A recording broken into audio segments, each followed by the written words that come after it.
Et on va s'intéresser à présent aux gestes qui sauvent, quelques gestes simples à la portée de tous et qui peuvent permettre de sauver des vies. Comment réagir donc face à un accident à la maison, au travail ou sur la route. Avec nous dans nos studios, le capitaine Frédéric Duchemin, adjoint au chef du centre de secours de Beaumont-Hague. Bonjour à vous. Bonjour à tout le monde.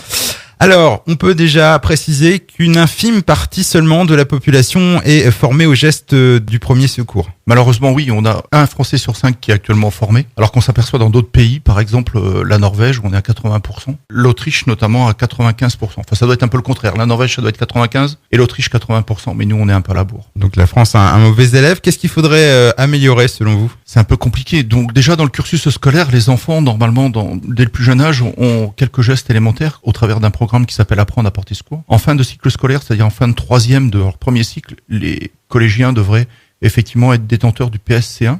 Après, il y a quelques initiatives, notamment, qui pourraient être mises en place par rapport au permis de conduire. Et puis après, c'est avant tout aussi un acte citoyen où chacun devrait prendre conscience qu'à un moment ou à un autre, il peut aider l'autre. Donc sensibiliser la population et puis à noter aussi que cette formation est vraiment accessible à tout le monde. Elle dure combien de temps ? C'est accessible à tout le monde puisque dès le plus jeune âge, à partir de 10 ans notamment, et puis il n'y a pas d'âge limite. Et c'est une formation qui dure que 7 heures. Donc 7 heures pour sauver des vies, c'est vraiment infime. Quel organisme justement peut proposer ces formations gestes qui sauvent ? Alors on a la Croix-Rouge, on a la Protection Civile, on a la Société Nationale de Sauvetage en Mer, les Marins-Pompiers, et puis bien entendu les sapeurs-pompiers de l'Union départementale des sapeurs-pompiers de la Manche. Alors quels sont les différents cas abordés lors de vos formations ? Ce qu'il faut savoir, c'est que c'est des cas simples de la vie courante, où on va d'abord apprendre à protéger, à alerter les secours, à savoir comment réagir lorsqu'il y a une alerte à la population, et ensuite on va apprendre à agir face à une personne qui fait un malaise, qui perd connaissance, qui est victime d'un arrêt cardiaque, utiliser un défibrillateur, être capable d'agir face à une obstruction des voies aériennes par un corps étranger, par quelqu'un qui présente un traumatisme, des brûlures, plaies,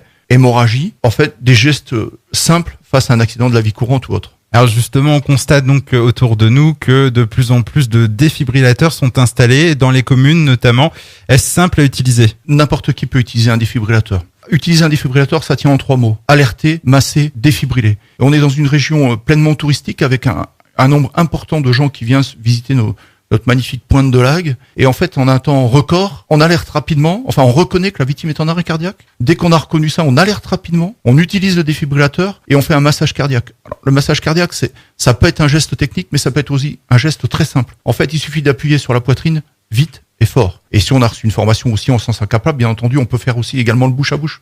Et puis même si nous n'avons reçu aucune formation, le tout premier geste qui sauve, c'est d'appeler les secours au plus vite, car dans certains cas, chaque minute compte. Effectivement, chaque minute compte pratiquement dans tous les cas.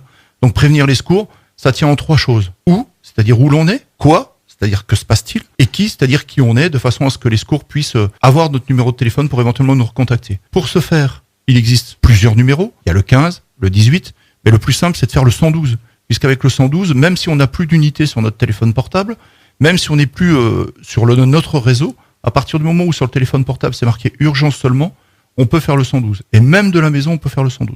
La seule chose dont on a besoin sur le téléphone portable, c'est d'un peu de batterie. Si on n'a plus de batterie, il fonctionnera plus. Mais un seul numéro, le 112. Allez, en conclusion, des dates à annoncer à nos auditeurs concernant les prochaines formations que vous proposez au centre de secours de Beaumont. Alors au centre de secours de Beaumont, nous on reçoit des coups de fil ou alors des gens passent nous voir pour effectivement faire des formations. Et on élabore les formations en fonction d'un nombre minimum de candidats, c'est-à-dire qu'à partir du moment où on a 7 candidats, on fait une formation. Et après, en fonction de la disponibilité de chacun, on établit un planning de façon à ce que les gens puissent, en fonction de leur disponibilité, assister. On peut également signaler à nos auditeurs qu'il existe un site internet pour avoir plus de renseignements, udsp50.com. udsp50.com, c'est notre site internet. Il y a la possibilité de s'inscrire en ligne. Et puis un numéro de téléphone également, 02 33 05 83 90. Voilà, là c'est notre secrétariat à Saint-Lô. Donc l'avantage de ce numéro, c'est qu'on aura toujours une personne qui répondra et qui permettra de nous redonner à nous le nom de la personne. Donc 02 33 05 83 90, c'est donc le site internet udsp50.com. Merci beaucoup pour ces informations, Frédéric Duchemin. Je vous dis à bientôt.